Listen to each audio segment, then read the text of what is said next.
Hello, Dwight Norris here of fishingatwork.com, here on another day, the Charles River, and today we're going to be talking about Zoom mini lizards, or Zoom lizards, whatever you want to call them. I'm focusing more on the smaller ones, i.e. because there's more for bass, and around here the bass aren't like exceptionally large. If you catch a 5 or 6 pounder, that's a really big bass around here, for right next to the ocean. I haven't really heard of anybody catching anything bigger than 7 pounds around here, so I'm going to presume that there may be a lunker of 10 pounds roaming somewhere, but I'm not going to catch them. So I'm going to stick with traditional lures that are smaller, and that's why I have a new list of smaller lures I'll be going through and reviewing and testing and presenting here on this video. So we're going to be using the Zoom mini lizard. It's 4 inches long and it's the watermelon seed color. Not sure why my voice is slipping there, but should work pretty well. It's also the Super Salt Plus, so it has an extra salty flavor. And that might actually work well for me since I'm close to the ocean. I'm not sure if that tricks a fish or not.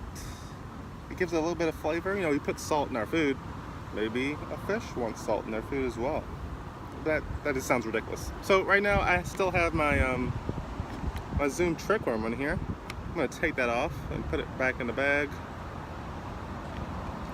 I'm gonna be using this weightless because this is the heat of the summer and I want to fish where you would normally find lizards. They'll be near trees and logs, overhanging bushes and trees, and also on lily pads and grass. As you've seen here lately, the cyanobacteria bloom has created an environment where the grass around here, that's the underwater grass, hydrilla, it has several names, has gone out of control, specifically to the north side of the Charles River Esplanade.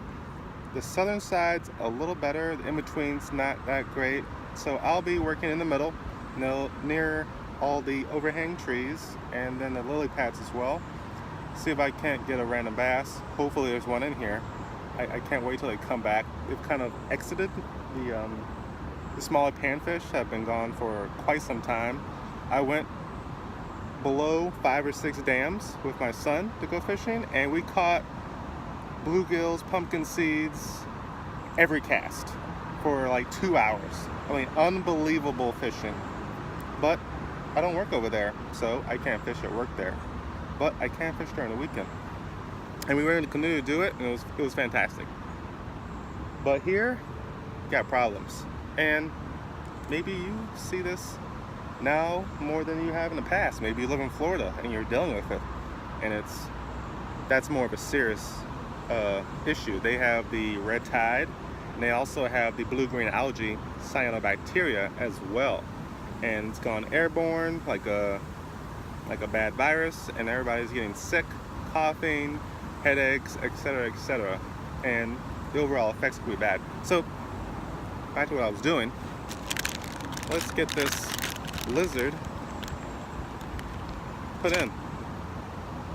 I'll be doing the same thing I traditionally do with all worms. I want to hook it through the head using the full straighten point of the hook, so I can hide the end here, the notch, easily, and it also helps it stay on that way. So I'm gonna hook it up. I think you know this. And gonna make it nice and level. There's no notches on the lizard, so I'm just gonna have to eyeball it. It should be close. Remember, this is a smaller lizard, so I have to be pretty careful where I do it, because if I do it toward an edge, which is almost like I just did, it could easily get damaged and just rip, and I could just rip the lizard in half. But that's why you buy more than one. It's not like buying a crankbait. It's $10. If you need another one, get another one. So, we're all rigged up. We got a green lizard. It's trying to camouflage itself. The fish will see the silhouette, and they'll see that it's a lizard. If they're used to eating lizards, which I believe they are around here because I've seen them. Not as abundant as many places, but there's snakes, there's bugs, and totally forgot about fly fishing. I haven't gotten the gear, I haven't gotten the lures, I haven't learned anything. I've been more focused on the fact that there's nothing here that would eat a fly. So, I'm hoping in a couple weeks, September, mid-September, October, fall will roll in. This stuff will go away because the heat will go down, which will not feed the cyanobacteria, which will not feed the grass. That will go away. It'll be nice and clear. All the fish will come back in. It'll be crappie time. And I can knock those puppies out with pretty much every lure I got. So, let's get started. So here are a set of overhanging trees and a little bit of water depth. I'm gonna slide this lizard under it and see if there may be something under there. I've never gotten a bite here before for anything, but you know, fish are always moving and I should always be trying new things, as well as yourself.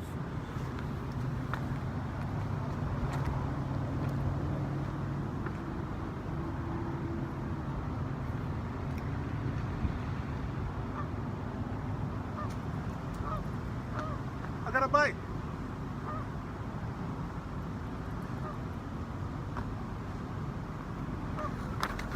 Something just bit the tail. I actually saw it. It looked kind of like a panfish, but I'm not really sure.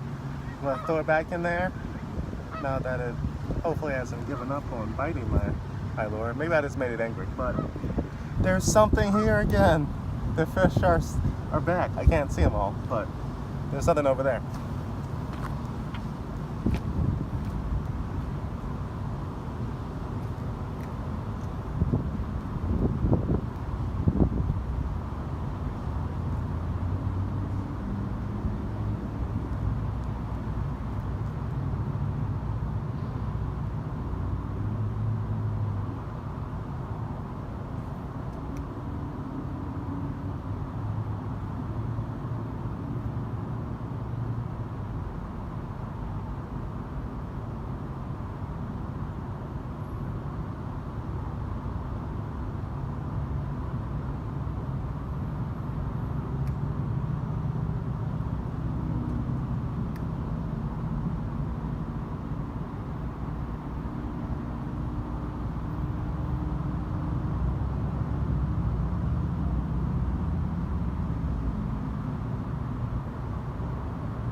So whatever it was didn't come back to bite it again, and didn't quite work. But I know that it's able to at least elicit bites, or at least anger a fish enough to take a snag at it. So I'm gonna move over to the lily pads over here and see if there isn't something hiding under there in this hot summer heat. So it seems like the tide's in, so I can't get to my usual spot behind me where I stand on this little like treviced area right behind this little wall here and get really close to the water and cast all the way down near the lily pads. So I won't be able to actually show much of this footage, but from here I can get to a shallower section of the lily pads and show you a little bit what I'm doing. But it seems the tide's in right now, so I'm gonna have to do it from here.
Not sure the vantage point is really good, but I want you to see what I'm doing here with the lily pad. So I'm going to put it on top of that lily pad right there and drag it across.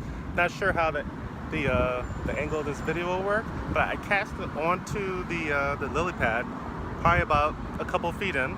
I give it a shake. The fish is able to see that there's something above them. They usually look for dragonflies if they're smaller, or maybe a frog, maybe a rat, maybe a lizard, really anything that's smaller than them. And they will track it across the lily pad, and when it drops in the water, they're waiting for it, mouth open, snap. That's really what I'm looking for. It doesn't look like there's much here, but it'd be fantastic, just like if you had a buzzbait and you're buzzing along the water and all of a sudden whoosh, you see that swirl, or it's a fish straight up jump out of the water and grab it. That's kind of what we're looking for with the lizard, or really anything we're dragging across the lily pads. So that's what I'm trying to elicit now, a reaction strike based on a really perception of a meal. They don't know what it is, but they know it's edible and they're gonna eat it. So watch this, these next few casts. I'm trying to position myself so you can see it.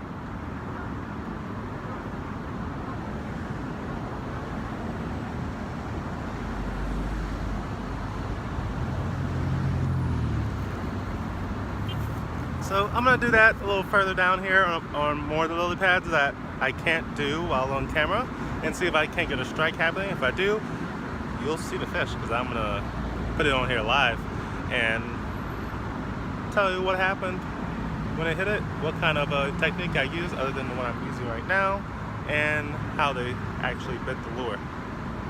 And then after that, I'm gonna wrap it up. Here's what you would call a serious overhang branch. This is on the other side of that section of lily pads. I didn't get anything over there, but I did see a whole bunch of big bluegills, and they're starting to come back. Something's good happening. Maybe I'll come with my trout worms next time and see if I can't hit those tomorrow maybe. Be there or be square. But hey, let's try out this little overhang log and see if there's anything hiding under here.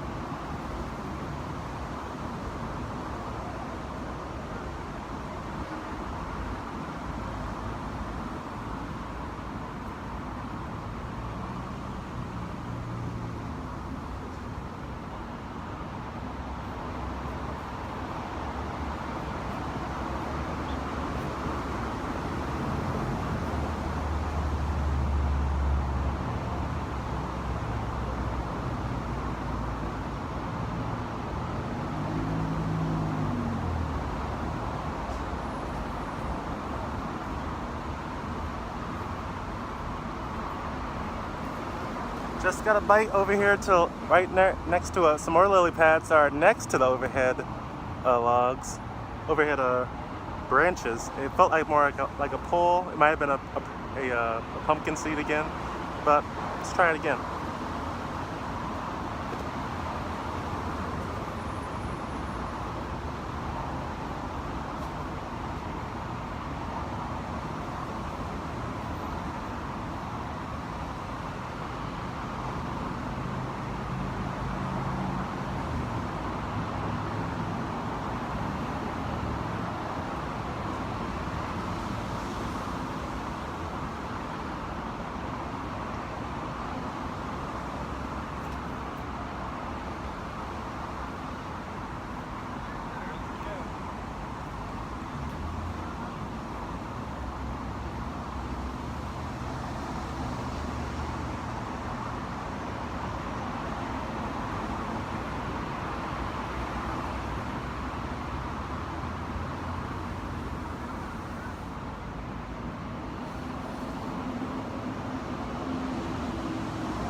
So I've been playing a nice game of tug and war with most likely a pumpkin seed or a bluegill, and as you know, their mouths are this small, and he's just pulling at the tail every time I cast over the same spot, like 9 times in a row. So I'd love to play games right now, but I don't have time. I'm gonna move to this spot over here on the underside of the branch instead of next to the branch, and see if there's maybe a bigger bluegill, big enough to grab this big boy.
looks like this area is also nicely stocked with panfish. So I'm gonna move to one little spot over here where I caught that big bass and see what else bites. Well, the Zoom lizard had some good attributes. It looked great in the water, nice wiggling, nice movement, nice way it actually traveled over the lily pads and under the logs.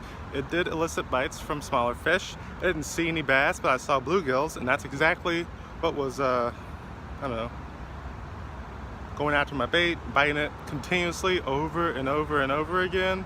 And obviously this 4-inch minnow, I mean 4-inch Zoom lizard is just not small enough for it. But seriously, because I'm doing it weightless and it doesn't actually weigh that much at all, much less than the Zoom trickworm, I got some tangles from a loose line and this little bit of wind. And I got a knot, and I tried to straighten the knot out and it snapped right off. And now I have about 8-9 feet of line in my hands. But it's not in the water, it's not in the ocean, it's not hurting anybody, and it's going in my bag so I can be health conscious, and it's good for the environment. So that's gonna wrap it up today. Tomorrow I'll either be doing some live bait with trout worms, or I might try out some other Zoom trick worms, or I may pull out the spinner bait. But that spinner bait's a little better when the water's cleaner, so maybe I'll hold off on that and try some live bait now that I know some bluegills are here, so you can see me catching some fish. I can get my hands nice and stinky, and maybe I can talk about something else, like how to get cleaned up. So that's Dwight Norris. This is Dwight Norris of fishnetwork.com telling you, try out some Zoom mini lizards at your local watering hole and see if you can't get yourself a big bass. Not like me.